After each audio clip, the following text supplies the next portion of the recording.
ハローマットです。ここはグランセントラルステーションです。で、先日僕は知人からニューヨークを一人旅したいんだけど、おすすめってどこって聞かれました。で、その方は長年就業した会社を退社してもう一度やり直したいって言ってました。で、そういう人生の岐路に立つ時って誰しもありますよね。で、今日は、人生の光と影を最も感じる街、このニューヨークで僕がおすすめする場所5カ所、深く考えながら歩くニューヨークをご紹介したいと思います。では行きましょう。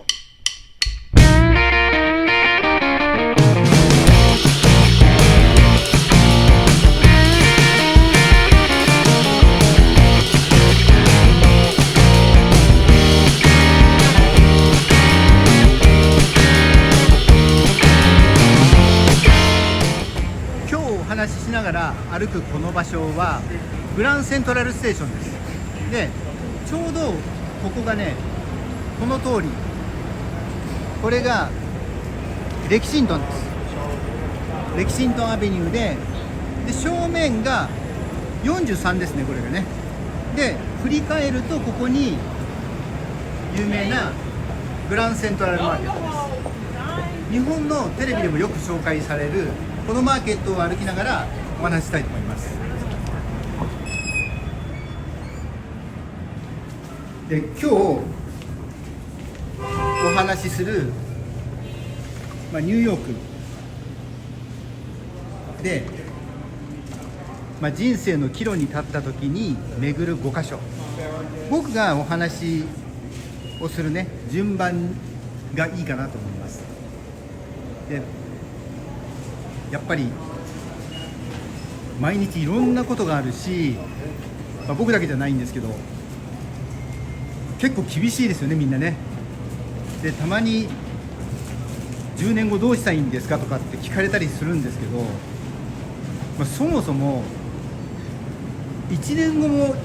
分かんないぐらいですよね。僕だけなのかもしれませんけど、半年後も予想しづらいとか、3ヶ月後ぐらいだったらなんとか答えれる、そんな感じなんで、そんな、悩みとか、もちろん会社を退社されてね、新しい人生を仕切り直すっていう方なんかはもっとね、悩み多いと思います。でも僕もね、その気持ち分かります。スパイス売ってますね、これね。で、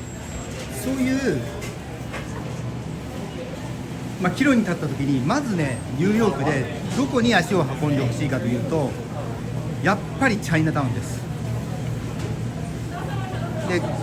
今日お話しする場所の画像は左上に入れながら行きますので、それもね、ご覧ください。で、チャイナタウン、もう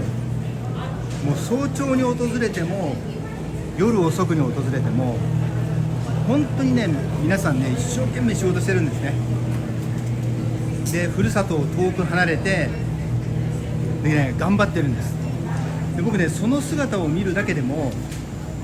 ちょっと頑張ろうかなと思うんですよね、いつも。で、同じ、アジアをルーツに持つ人で、その生命力、いつもね、感心してます。ですからぜひ一番最初はチャイナタウン訪れてみてください。で、2カ所目で、これはね、やっぱり、お昼ぐらいがいいと思うんですけど、Thank you。 セントラルパークです。で、ニューヨーク街を歩いてると、いろんな騒音とか、クラクションもそうですし、人混みで、そういうのから解放されるセントラルパークで、ここに今日も素敵な演奏してます。そのセントラルパークにランチを買って、で、リスでも見ながら、もしくは、多様な人種の方がね集まってますから、で、子供も遊んでたりするので、半日ぐらいセントラルパークでリフレッシュするのがいいと思います。で、これね、グランセントラルマーケット地下にあるフードコートですね。でここは食べ物を買ってこちらで立ってね食べれたりで、有名なところも入ってます。これマグノリアベーカリーですね。セックス&シティのマグノリアベーカリーとか、いつもね混んでます。で次に3カ所目で、これはね、ニューヨークに限らずどこかの大都市に来てそこだけを見て帰るっていうよりも、ちょっとね冒険というかね、郊外にも足を伸ばしてみたらどうかと思います。でその場所、やっぱり一人旅で考える時間たくさんあると思います。でそこはモントークをおすすめします。でモントークっていうのは、エンド・オブ・ザ・ニューヨークとも言われ、ニューヨークの果て、もしくはエンド・オブ・ザ・ワールドとも言われるんですけど、地球の果てとも言われる場所で、日帰りが無理じゃないかって思う人もいますし、あとそもそもこっちで有名なオイスターバーなんでこっち行きますね。そう、そもそもレンタカーしないと無理なんじゃないかと思われるかもしれませんけど、なんとねこの冬に僕の知人、韓国の方なんですけど、女性の方がモントークの一番先までね日帰りしました。ですから大丈夫ですね。でここね分かります？僕の声が、リバイブレーションっていうんですかね、共鳴してるの分かります？ここですね。この場所ね、音が共鳴するっていうことですごく有名で、グランセントラルの名物の一つです。で不思議なんですけど、ここを外れると音の共鳴がなくなるんですね。でここが、有名なオイスターバーですね。今まだね時間が早いのでお客さんいませんけど、でそういう形でモントーク、行きと帰りの電車の中、考えることたくさんあると思います。音の共鳴すごいですよね。で今度はプラットフォームのある階の方に行きたいと思います。ですからぜひね、モントーク行ってみてください。すごい達成感あると思います。僕も初めて行った時についにここまで来たかと思いました。その次に4カ所目はハーレムです。でハーレム、アフリカ系出身の方々のコミュニティです。で大変な、境遇、偏見とか差別とか、そういう我々では信じられないような歴史があって、で彼らの能力と努力で、それらをね克服した場所です。ですからその場所に足を運んで、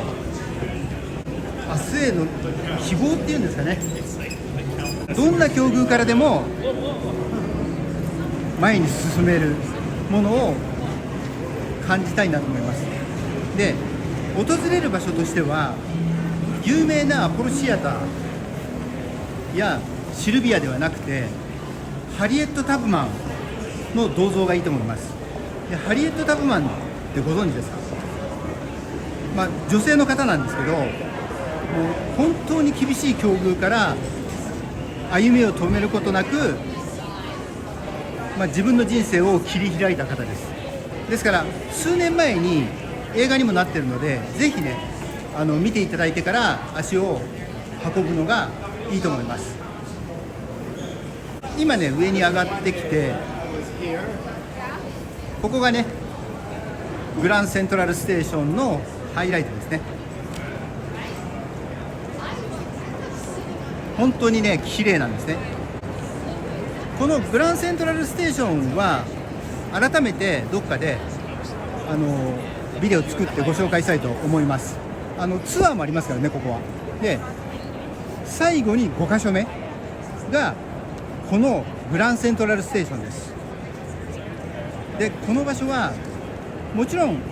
美しいし写真映えするし、本当にねこうぐるっと見るともう最高なんですね。僕がもし一人旅で来て、そしていろいろ巡って最後の5か所目の座る場所っていうのはここにバルコニーがあるんですけど、ここを上がります。ウエストバルコニーの方ですね。対称に作られているので、振り返ると反対側にはね、ここにもねバルコニーありますから。ですけどウエストバルコニーの方の皆さん撮影してるので、こちらから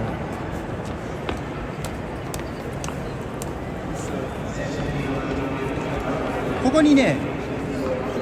こちらですね、シプリアーノ・ドルチェ、ここですね。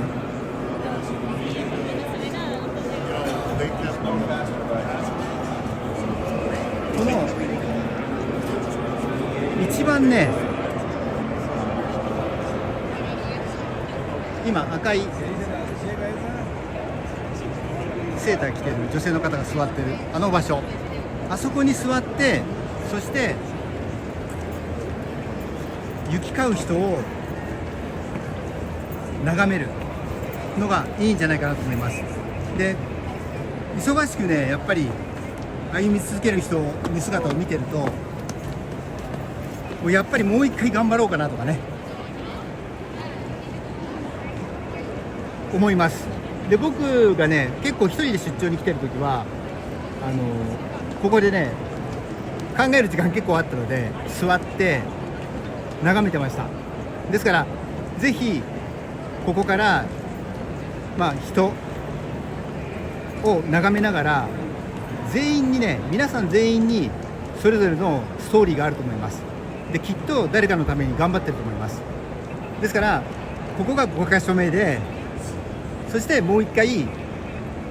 スタートをねするのがいいと思います。で、今日は人生を深く考える旅のニューヨークおすすめの5カ所のお話をしました。で、僕のチャンネルでは詳しいニューヨークのガイドを作りたいと思ってます。で、もし面白いと思ってくださったらぜひチャンネル登録もお願いします。では失礼します。